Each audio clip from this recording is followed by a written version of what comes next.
Hi everyone, and welcome to the Colibri Real Estate YouTube channel. We're glad that you could stop by. My name is Mark Ruff, and I'm an instructor here at the school.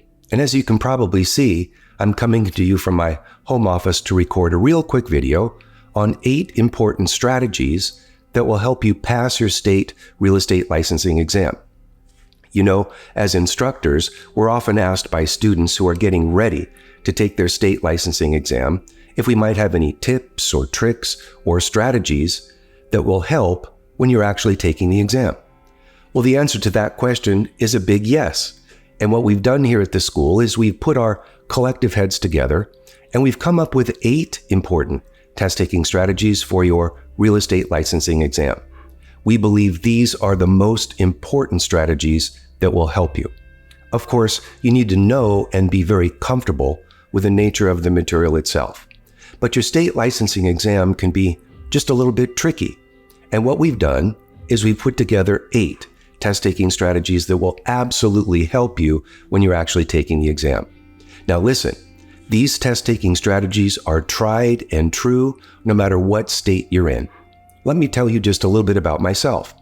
I received my California sales license in 1988 and my California broker's license in 1996. I'm also a licensed real estate instructor in the state of Washington, and I teach a variety of undergraduate and graduate level college classes in real estate here at a local university. So I'm abundantly familiar with the nature of a real estate licensing exam. Taking a test of this magnitude can be a little bit nerve-wracking, but if you know how to focus on the nature of the material and use these 8 strategies, they're definitely going to help you. So here are 8 important test-taking strategies that we've come up with that will help you once you're actually taking the state exam. Here we go. Strategy number 1, focus on the question that is actually being asked. Have you ever heard the old adage, understanding the question itself is half the answer? So what you're likely going to discover is that a lot of the questions you'll be asked will consist of several sentences and can be somewhat wordy. The questions can sometimes be a little bit lengthy. So what we want you to do is make sure that you understand exactly what they're trying to ask you. Strategy number 2, read the question at least twice and answer it once. Sometimes some questions are going to be a little bit lengthy. So take your time, read the question twice or even 3 times if you need to, and even skip it if you need to come back to it later. You certainly don't want to waste too much time on any one particular question. Strategy number 3, try to eliminate the wrong answers first. What you're also going to discover on your state exam is they're going to present you with answer choices that are obviously incorrect. For example, if the nature of the question itself concerns riparian rights, all about water, then alluvium or soil is probably not going to be the right answer. If the question is about an easement, then something having to do with a license is probably irrelevant. So we want you to eliminate the wrong answers first because it's going to boost your odds of getting the question correct in the first place. Strategy number 4, watch out for absolute words. When I teach my students about test-taking strategies for the state exam, I tell them to watch out for what I like to call the gotcha word.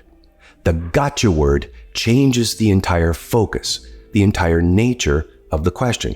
For example, an absolute word or a gotcha word sounds something like this. All of the following are true except gotcha. All of the following are false except gotcha. So that exception word, those absolute words, change the entire focus of the question. So watch out for those. Underline those if you're taking a paper-based exam to help you remember the nature of the question. Strategy number 5, avoid overanalyzing. What we want you to do, of course, is to make sure that you understand the material to begin with, that you've mastered the material in the first place. We have every confidence that you've done that. But then once you get to the actual exam, avoid reading too much into the question. Don't think that you see a word when it's not there. Don't think that you're interpreting something that isn't true in the fact pattern. So avoid overanalyzing. The flip side of overanalyzing is strategy number 6, which is trust your gut. Trust your instinct. We all have intuition. Use it. You've spent several weeks, and in some states, several months, mastering this material and really grasping and understanding the nature of what you're trying to learn. So trust your instinct and go with what you believe is the most correct answer. There's going to be a few questions here or there where there's really going to be some hair splitting, but trust your instinct and go with the most correct answer. Strategy number 7. Some questions might give away answers to other questions. For example, if the fact pattern about agency in question 27 is true, then the subject about agency will likely also be true in question 37. Isn't it true that the nature of agency is universal? So if something was true in question 27, it's probably true in question 37 as well. So watch for that. The state exam might give you some clues along the way. And finally, strategy number 8. Answer all the questions. Think of it. For each particular question, you're likely going to have 4 different answer choices, which means that on a random guess, you've got a 25% chance or a 1 in 4 chance of getting the question correct, just even on a random guess. But watch, if you can eliminate just one of the most obvious incorrect answers, look what happens. Your odds have gone up to 1 in 3. Now you have a 33% chance of getting the question correct just on a random guess. But watch even further. This even gets better. If you can eliminate 2 of the most obvious incorrect answers, look what happens. Your odds just went up to 50-50. It's a coin toss, even on a random guess.